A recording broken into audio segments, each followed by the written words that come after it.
An individual approached U.S. Border Patrol officers with a 9mm semi-automatic handgun. The officers attempted to disarm this individual, but the armed suspect reacted violently. Resisted, fearing for his life and the lives and safety of fellow officers. An agent fired defensive shots. Medics were on the scene immediately. Delivered medical aid to the subject, but the subject was pronounced dead at the scene.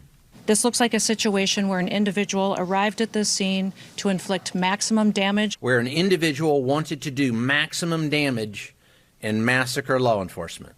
In the days since the shooting and killing of nurse Alex Pretti by ICE agents in Minnesota, the right has been busy trying to spin his death as everything from not that bad to actually a good thing. Now it turns out that there was one person in the Trump administration who was responsible for that dominant narrative following Pretti's death, and you'll never guess who it was. Or maybe you will. It was Stephen Miller, because who else would it be? To follow on Gabe's question, Secretary Noem said Alex Pretti committed an act of domestic terrorism. Stephen Miller labeled Pretti a domestic terrorist. Does the president agree with them?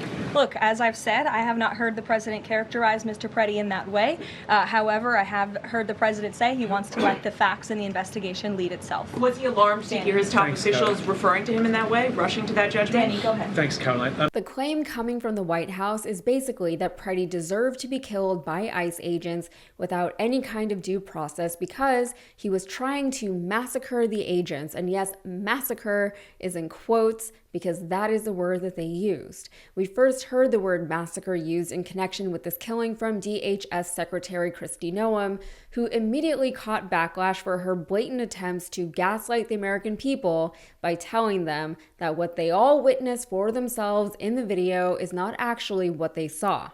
And since she came out with that line, the right has been doing their new thing, that thing where they do something horrific to someone and then retroactively try to claim that the person was actually horrible anyway, so it's a good thing that they were treated so badly, even though the agents who treated that person badly didn't know the person was horrible at the time that they, wrongfully deported them to a prison camp in a foreign country or killed them, again, all without any due process. This whole argument of they were bad anyway flies in the face of our entire justice system, but I guess the people who buy these lines and excuses don't actually care about the systems upon which our entire nation and government were originally built upon. I would call it almost Machiavellian, but that feels almost like an insult to Machiavelli. It's the most incompetent application of ends justifying the means, but it's seemingly become just another facet of our new normal in this country.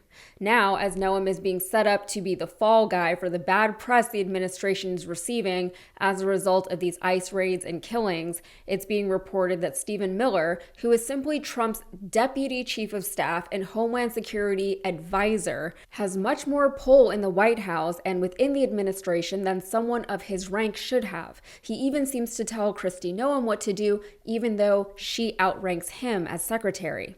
Everything I've done at the direction of the president and Stephen, Noem told a person who relayed her remarks to Axios. According to reporting from Axios, in the immediate aftermath of Pretti's killing, the officers involved immediately lawyered up, which blocked many would-be first-hand reports from those officers.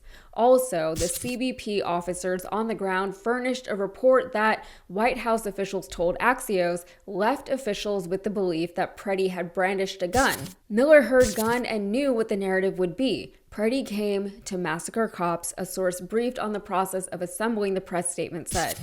At that point, DHS posted this statement to X.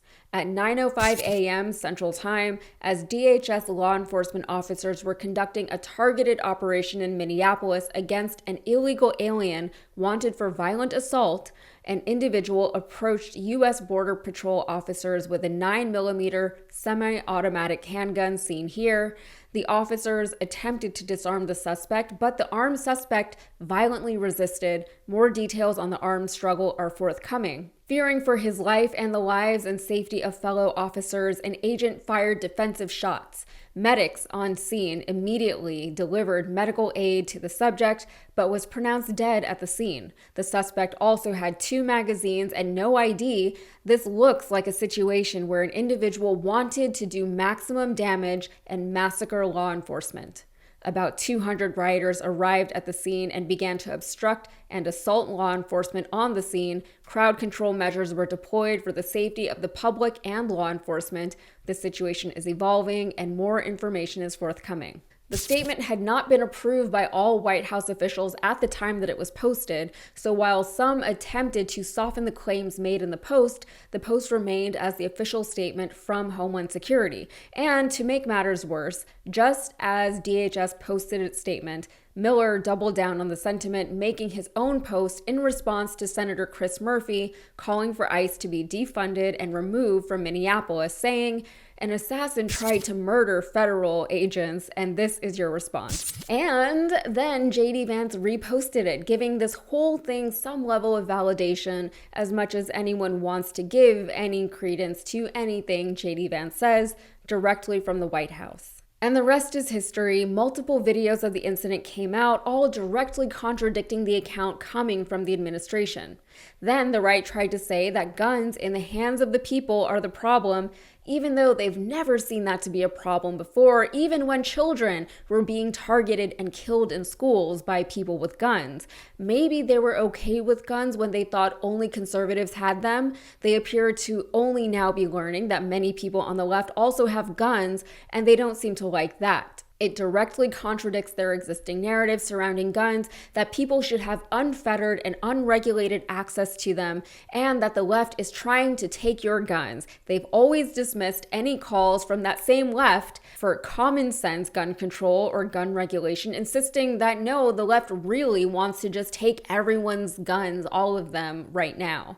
Now it's getting more and more difficult to stop their conflicting narratives from bumping into each other. Overall, this is a small part of a larger reality that our government is contriving its own version of the Red Scare, and honestly has been for a very long time. But I've said it before, when people on the left said that this is exactly where this country under this administration and this president would end up, people said that we were crazy. They said that we had Trump derangement syndrome. They discounted our warnings and premonitions, which all turned out to be spot on as fear-mongering and alarmism. But as our own government increasingly uses literal Nazi propaganda against its own people, we're seeing American citizens and those on the legal path to citizenship have their rights as human beings threatened and compromised. Americans are being labeled as terrorists for simply exercising their rights as laid out in our Constitution. The worst thing you can be in this country today is someone who stands up and speaks out against ICE and the administration's overall authoritarianism. Ken Klippenstein recently did a piece on exactly this, and I will leave you with this. He said, impeding federal law enforcement has emerged as the Trump administration's primary justification for actions against people like Renee Good and Alex Pretti. As part of its new effort to support its operations in places like Minneapolis and Los Angeles, the Homeland Security Department, working with the Justice Department, has started more methodically tracking what it calls aggressive protesters. According to one senior official, this is a new designation the agency uses to describe the supposed threat posed by people on the streets. Both Good and Pretti were considered aggressive protesters, in Good's case for criticizing ICE officers while operating a vehicle, and in Pretti's case, getting up close to immigration officers while filming them. All right, that's it for me. If you got anything out of this, please like the video and subscribe to the channel for more. Thanks.